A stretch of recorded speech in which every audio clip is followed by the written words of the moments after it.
요즘 들어 참나 열풍이 점점 가열하게 불고 있습니다. 특히 참나 찾기는 속성 견성법이어서 빨리빨리 익숙한 우리나라의 정서에도 잘 맞습니다.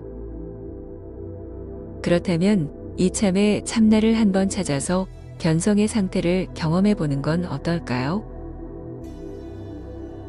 참나를 찾으려면 우선 선문답과 가나선에 대한 이해가 필요합니다. 그래서 선문답의 원조격인 정전백수자를 가지고 살펴보겠습니다. 한 수행승이 달마가 서쪽에서 온 까닭을 묻는 질문에 조주선사가 뜰 앞에 잣나무라고 답을 합니다. 조주선사는 왜 질문의 내용과 전혀 상관없는 답을 하였을까요? 첫 번째는 분별하는 습성에 충격을 가해 잠시라도 깨어있게 하려는 의도입니다. 뜰 앞에 잣나무는 어떤 수를 써도 달마가 서쪽에서 온 이유를 설명할 수 없습니다. 연결고리가 전혀 없기에 생각이 멈칫거릴 수밖에 없고 이때 잠시라도 분별해서 깨어날 가능성이 생깁니다.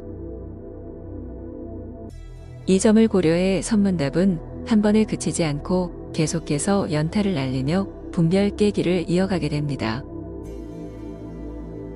혹자는 선문답을 할 때 모른다는 생각을 하라고 하는데 그렇게 해서는 아무것도 얻지 못합니다.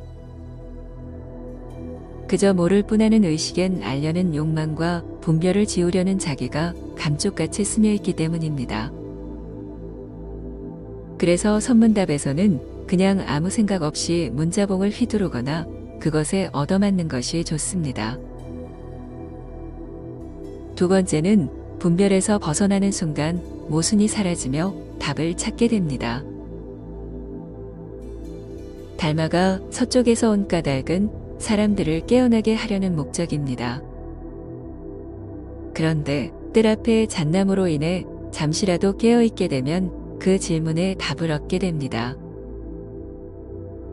조주선사가 달마의 뜻을 이론적으로 장황하게 설명하는 것이 오히려 동문서답이고 이처럼 뜰 앞에 잣나무를 통해 분별의 일격을 가하는 것이 정답이 될 수 있습니다. 이처럼 선문답은 어떤 것이든지 분별을 깨는 방향으로 초점이 맞춰져 있고 그렇기에 점수를 건너뛰어 도노라는 명제가 부각하게 됩니다. 도노 점수나 도노 돈수 같은 급성 깨달음이 가능하게 되는 원리입니다.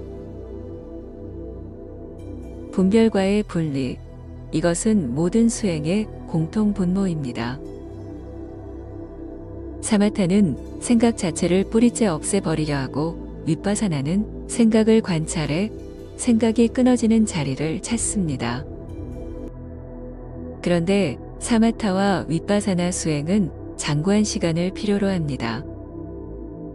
그래서 보다 확실하면서도 빠른 방법을 강구하게 되고 이렇게 해서 등장한 것이 선문답이며 가나선입니다. 어떤 수행법을 택하든 목적지는 생각에서 자유로워지는 경지입니다. 오감을 통해 들어오는 정보에 휘말리지 않고 그것들을 있는 그대로 관할 줄 아는 의식 구조인 것이지요. 이때의 관찰자를 넣어 참나, 진화, 불성 등으로 다양하게 부릅니다. 그리고 알아차림, 깨어있음 같은 기본적인 수식어와 청정법신, 웅무소주 같은 좀 더 화려한 수식어를 붙입니다. 그렇다면 사마타나 윗바사나 그리고 선문답이나 가나선을 통해 이룬 알아차려 깨어있는 상태가 깨달음이 맞을까요? 다시 말해 시타르타가 언급한 무상정등각에 부합하는 걸까요? 이것을 정확히 알기 위해서는 참나의 상태로 몰입해 볼 필요가 있습니다. 여러분은 이제 조주선사와 마주하고 있습니다. 당신이 질문을 합니다. 선사님, 달마가 왜 서쪽에서 온 겁니까? 라고 묻습니다. 그러면서 내심으로 매우 탁월한 법문을 듣겠거니 하면서 기대를 합니다. 이때 조주선사가 뜰 앞에 잣나무 라고 짧게 한마디 합니다. 생각은 자석과 같아서 연결고리가 있는 소재들의 찰싹부터 제2, 제3의 생각을 불러일으킵니다. 그런데 뜰 앞의 잣나무는 그런 연결고리가 전혀 없고 그래서 당신의 생각은 멈칫거리게 됩니다. 내가 뭘 잘못 들었나? 라고 조심스럽게 생각을 일으키고 다시 똑같은 질문을 합니다. 선사님, 도대체 달마가 서쪽에서 온 이유가 뭡니까? 그러자 조주선사는 뜰 앞에 잣나무라고 아무렇지도 않게 반복합니다. 이때 사람에 따라 반응이 천차만별로 갈립니다. 첫 번째, 이 사람이 나를 놀리나?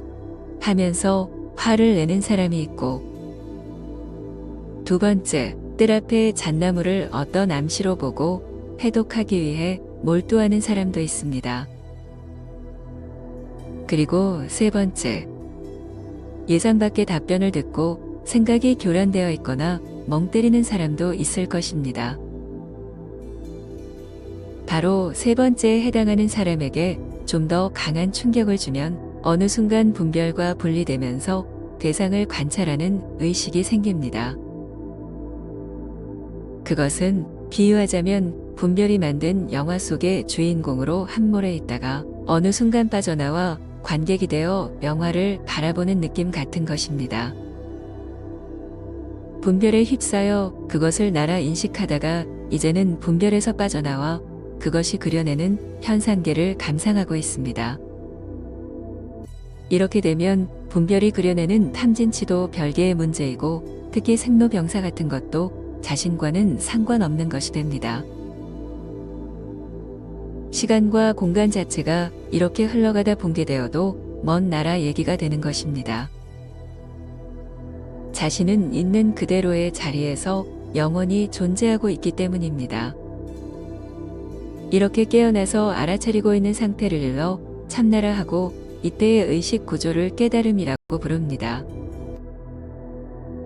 이제 여러분은 선문답이나 간화선을 통해 참나의 의식이 되었습니다. 분별이 만든 현상계에 머무름이 없을 테니 음무소주이고 가끔씩 생각을 내어 그것을 감상하니 이생기심입니다. 음무소주와 이생기심을 자유롭게 하면서 어떤 걸림도 없으니 깨달은 것이 맞지 않을까요? 이런 경지는 사실 불교나 힌두교 수행자들만 이룰 수 있는 건 아닙니다. 천주교나 기독교, 이슬람교의 수도자들 가운데도 빈번히 발생합니다. 신을 향해 모든 것을 바쳤을 때의 심리를 가정해 봅시다. 생각의 한 올 한 올까지도 신을 위해 기꺼이 내주었습니다. 이렇게 나를 철저히 버리게 되면 어느 순간 나를 구성하는 분별이란 것들이 수그러듭니다. 이때 외계의 모든 것들이 화면처럼 바뀌면서 나는 이로 말할 수 없는 평화에 잠깁니다. 이런 현상을 일러 성령이 깃들었다거나 거듭났다는 표현을 씁니다. 영화 속의 나에서 관객의 나로 바뀐 것입니다. 이처럼 맹목적으로 보이는 종교에서도 대승불교나 힌두교에서 말하는 깨달음을 공유하고 있습니다. 이제 여러분들은 힌두교나 불교 또는 종교의 믿음을 통해 참나로 깨어있게 되었습니다. 여러분, 이 상태에 만족하십니까? 무소주하고 이생기심하니 썩 좋으신가요? 양파를 깔 때 한두 겹 벗겨냈다고 해서 다 깐 것이 아닙니다. 생각의 피상층을 한두 겹 벗겨냄으로써 오는 카타르시스나 심적 안위는 구도의 끝이 아닙니다. 물론 깨달음을 참나로 정의하면 할 말은 없습니다. 하지만 그것을 가지고 시다르타의 무상정등각에 견주면 안 됩니다.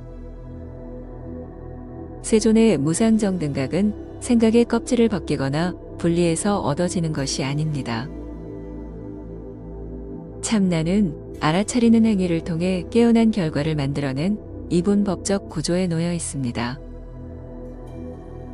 분별을 적으로 삼기에 늘 대칭에 얽매여 있고, 그래서 깨어있는 시간을 따지고 심지어 참나의 등급을 매겨 십지보살 같은 괴상한 이론을 덧붙이기도 합니다.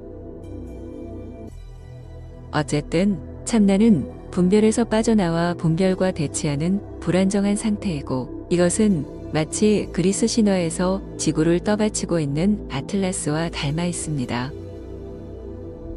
요컨대 참나에 알아차려 깨어있는 상태는 현상계에서 분별의 때를 벗겨내면서 오는 일종의 카타르시스입니다. 그래서 뇌과학에서 얼마든지 그런 상태를 만들어낼 수 있고 머지않아 대중화가 될 것입니다. 결과적으로 참나는 깨달음으로 가는 여정에 잠시 쉬어갈 수 있는 쉼터는 될지언정 목적지가 될 수는 없습니다.